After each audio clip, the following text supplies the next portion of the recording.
Hello friend, आज हम लोग जानते हैं संख्या पद्धति क्या है। नहीं, संख्या पद्धति क्या है तो संख्या को व्यक्त करने का एक तरीका है मेरे भाई। लेकिन यहाँ पर पे यह जानने वाली बात है कि संख्या क्या है। चलो, संख्या अंकों से मिलकर के बनी हुई चीज़ है और इसमें ज़्यादा कुछ नहीं जानना है। लेकिन अब यह जानते हैं कि संख्या दो तरह से होता है। एक हुआ वास्तविक संख्या, दूसरा अवास्तविक संख्या। एक हुआ वास्तविक, दूसरा अवास्तविक। वास्तविक संख्या वे संख्या है यदि किसी संख्या का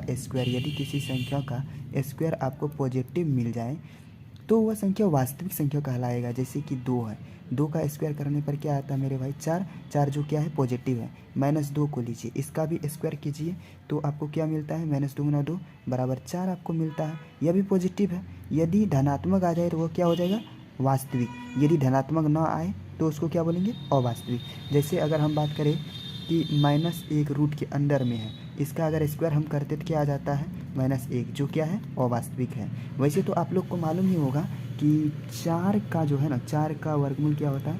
+-2 आप लोग पढ़े हैं। लेकिन -4 का कोई वर्गमूल पूछे तो नहीं हो पाएगा। इसी में झगड़ा हो गया था यूलर का अपने टीचर से। इसका भी एक इंटरेस्टिंग कहानी है। लेकिन -4 का क्या होना है?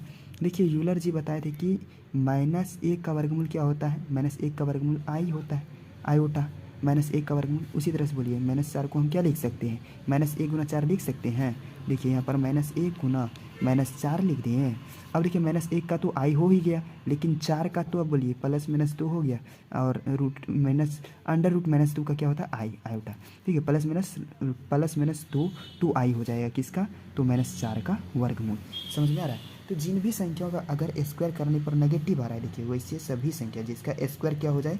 नेगेटिव हो जाए तो उसको हम क्या बोलेंगे? अवास्तविक संख्या। और याद यह भी रखना है कि वास्तविक संख्या को हम संख्या रेखा पर व्यक्त कर सकते हैं, जबकि अवास्तविक संख्या को हम नंबर लाइन पर व्यक्त नहीं कर सकते हैं। नंबर लाइन यहाँ पर नई बात है। चलिए, वह तो आप लोग पढ़ ही चुके होंगे। लेकिन अब बात क्या है? अब बात यहाँ पर पे देखिए कि वास्तविक संख्या जो होता है ना, वास्तविक संख्या दो तरह से होता है। एक परिमेय, दूसरा अपरिमेय। परिमेय को हम लोग रेशनल कहते हैं, और है ना, अपरिमेय को क्या बोलते हैं? अपरिमेय को इरेशनल बोलते हैं, है ना। अब हम बात करते हैं कि परिमेय संख्या क्या है। जिस संख्या को हम P/Q के रूप में क्या कर सकते हैं? लिख सकते हैं, उसको ही हम क्या बोलेंगे? परिमेय संख्या बोलेंगे। जो संख्या P/Q के रूप में लिखाएगा, जहाँ पर पे Q बराबर 0 ना होगा, तो उसी को हम क्या बोलेंगे? परिमेय संख्या। जैसे 2/3 हो गया, 3 भी क्या है? परिमेय है। लेकिन अगर हम बात करें कि अपरिमेय संख्या क्या है, वे सभी संख्या जो P/Q के रूप में ना लिखा सके, ना हो, वह संख्या क्या कहलाएगा? अपरिमेय संख्या। जैसे देखिए 3.2 4 5 6 जाते रहेगा और रुकने का नाम नहीं लेने वाला है। अब बात करते हैं कि परिमेय संख्या पुनः कितने प्रकार का होता है। परिमेय संख्या आपका मेरे भाई दो तरह से होता है। बोलो कौन सा? तो परिमेय संख्या आपका दो तरह से है। परिमेय संख्या कितना है? 2। परिमेय संख्या देखिए, एक हो गया आपका पूर्णांक और दूसरा क्या हो गया? आपका भिन्न। एक है आपका पूर्णांक, दूसरा आपका क्या है? भिन्न। पूर्णांक देखिए पूरी अंक में रहेगा, जैसे 1 2 3 4 5 6 आप लोग गिनती पढ़े ना। और भिन्न क्या है? भिन्न रहेगा, जैसे 3/4 है, 5/6 है, ये सब भिन्न के रूप में हो गया। अब हम बात करते हैं कि पूर्णांक संख्या जो है ना, पूर्णांक संख्या को हम 3 भाग में बांट सकते हैं। एक देखिए धनात्मक पूर्णांक, देखिए धनात्मक पूर्णांक, ऋणात्मक पूर्णांक, एक शून्य हो गया। धनात्मक पूर्णांक क्या है? जैसे आप लोग 1 से लेकर के गिनती पढ़ते हैं ना, 1 2 3 4 5 6 dot dot go so on, ये सब भी क्या है? धनात्मक पूर्णांक है। शून्य तो शून्य ही है। और ऋणात्मक क्या है? जब आप ऋणात्मक नेगेटिव लगा करके बोलते हैं, -1 -2 -3 -4 डॉट डॉट, ये सभी क्या है? आपका इन्फिनिटी तक जाएगा, तो ये आपका ऋणात्मक संख्या है। यह धनात्मक, देखिए धनात्मक को ही क्या बोलते हैं आप लोग? हम लोग सब क्या बोलते हैं? प्राकृतिक संख्या बोलते हैं। और शून्य तो शून्य है। जब शून्य को धनात्मक में मिला देते तो वह क्या कहलाता है? पूर्ण संख्या। पूर्ण संख्या क्या है? होल नंबर आप जो पढ़ते हैं, होल नंबर क्या होता है? होल नंबर क्या होता है कि शून्य सहित, शून्य प्लस पॉजिटिव को ही क्या बोलते हैं? शून्य प्लस पॉजिटिव संख्या को ही आप क्या बोलते हैं? पूर्ण संख्या, है ना, पूर्ण संख्या कहते हैं। अब बात करेंगे ये तीनों को मिला करके क्या बोलते हैं। देखिए ऋणात्मक हो गया, शून्य हो गया और आपका धनात्मक, ये तीनों मिला करके ही पूर्णांक कहलाता है ना। अब पूर्णांक शून्य, अब देखिए, अब यह जानना है कि शून्य क्या है। शून्य ना तो ही धनात्मक है और ना ही तो धनात्मक है और ना ही ऋणात्मक है। इतना समझ में आ गया? जी हाँ। अब हम बात करेंगे क्या? अगला चीज़ देखते हैं। यहाँ पर है यूक्लिड विभाजन। 10 क्लास में आपको जो भी कुछ पढ़ना है उनमें से 4-5 टॉपिक्स मेन है। एक है यूक्लिड विभाजन, दूसरा है अंकगणित के आधारभूत प्रमेय, तीसरा चीज़ है दशमलव विस्तार, चौथा चीज़ है शांत या अशांत की पहचान, दूसरे और ये क्या है √2 √3 ये सब परिमेय है या अपरिमेय की पहचान कैसे कर सकते हैं, इन सब चीज़ों के बारे में जानना है। तो चलिए अब जानते हैं यहाँ पर पे कि यूक्लिड विभाजन प्रेमिका क्या है। नंबर 1 में देखिए यूक्लिड विभाजन एगो प्रेमिका दिया था, एगो दिया था एल्गोरिदम, है ना, यह 2 चीज़ दिए थे। अब जानना है कि प्रेमिका यह नाम खाली डिफ़िकल्ट दिया हुआ, जबकि यह चीज़ बिल्कुल आसान है, और एल्गोरिदम यह भी आसान है। बोलो कैसे? क्योंकि प्रेमिका हम लोग बचपने से पढ़ के आ रहे हैं, ये भागा है, क्या है डायरेक्ट, अरे मेरे भाई प्रतिशत लिख दिया, यह भाग है, क्या समझते हैं इसको, भाग। और इसको समझना क्या है, यह क्या है आपका मौसो है ना, मौसो, 2 संख्या का मौसो कैसे निकाले वह एल्गोरिदम बताएगा। प्रेमिका क्या, देखिए प्रेमिका एक छोटा समझिए कि घर का क्या है ईंटा है, लेकिन एल्गोरिदम क्या है मकान है। तो ये इसका उपयोग करके हम एल्गोरिदम, वैसे भी देखिए आप लोग जब मौसम निकालते थे भाग विधि से निकालते थे, तो यह भाग क्या बताता है, कौन बताता है, भाग के बारे में ही प्रेमिका बताता है। एल्गोरिदम क्या बताता है, एल्गोरिदम मौसम के बारे में बताता है, जिसमें हम प्रेमिका का यूज करते हैं, वो चीज़ आगे डिस्कस करेंगे। लेकिन इससे पहले यह जान लेते हैं कि अंकगणित की आधारभूत परिमेय। कार्ल फ्रेडरिक गॉस, आप लोग हिस्ट्री वाला जो मैथमेटिक्स का टीचर रहेगा वही बताएगा आपको कि कार्ल फ्रेडरिक गॉस को गणित का राजकुमार कहते हैं, है ना। गणित का राजकुमार कौन, तो बोलना कार्ल फ्रेडरिक गॉस। अब देखिए बेसिकली क्या बताता है, अभाज्य गुणनखंड के बारे में बताता है, अभाज्य गुणनखंड के बारे में बताता है ना। यह उतना जटिल चीज़ नहीं है। फिर अब बात करते हैं अगला टॉपिक्स की, दशमलव विस्तार कैसे होगा। मेरे भाई दशमलव विस्तार क्या है कि दशमलव के बाद अंकों की संख्या, दशमलव के बाद अंकों की संख्या, दशमलव के बाद अंकों की संख्या कितना होने वाला है, दशमलव के बाद अंकों की संख्या शांत रहेगा या अशांत। शांत बोले जैसे देखिए 2.7 है, यह क्या है शांत है बिल्कुल। अगर यहीं पर पे 3.5 लिख दें यह भी शांत है, 6.4 लिख दें यह भी शांत है। लेकिन अशांत में क्या, एकदम बहती गंगा है, 2.3 2 5 6 रुकने का नाम ना लेगा, एकदम चढ़ते जाएगा। फिर अशांत का बारे में बात करें, अशांत भी 2 टाइप से हो जाता है, ऐसे पढ़िएगा आप लोग, अशांत आवृत्ति, अशांत आवृत्ति, है ना, अशांत आवृत्ति दशमलव विस्तार, है ना, या प्रसार या विस्तार बोल सकते हैं आप लोग। आवृत्ति का मतलब क्या है, रेकरिंग, जैसे देखिए यहाँ पर लिखा हुआ 2.33333 आ रहा है, तो इसीलिए इसको क्या लिख सकते हैं 2.3 पर रेकरिंग, यानी 3 आ रहा है। फिर वैसे अनावृत्ति में क्या होगा, अनावृत्ति में देखिए क्या होता है 2.3 5 6 7 ही कुछ आते रहेगा, लेकिन रुकने का नाम नहीं लेगा, इसमें रेकरिंग ना चलेगा। पाई, अब बोलिए पाई क्या है, पाई भी अनावृत्ति है। जैसे कि इसका दशमलव वैल्यू आप लोग मोबाइल में मंगा के गूगल से सर्च DND कीजिए, देखिए सर्च करके आपको पता चलेगा कि इसका कितना तक वैल्यू निकाला जा चुका है, लेकिन और भी निकल रहा है। अब हम बात करते हैं नंबर 4 में, यह चौथा चीज़ क्या है कि अशांत या शांत की पहचान कैसे करें, यह आगे हम चर्चा करेंगे। अब फिर √2 एक अपरिमेय कैसे है, इनके बारे में भी। चलिए अब जानते हैं हम प्रेमिका यानी लेमा को। यह किसने दिया था मेरे भाई, यह यूक्लिड है, यूक्लिड का विभाजन प्रेमिका। यह कहता है, इसका थ्योरी क्या बताता है, पहले यह जान लीजिए 9 और 4 को हम कैसे व्यक्त कर सकते हैं। सबसे पहले हम आपको बताएं कि यह भागा है, तो आप टेंशन नहीं लीजिए।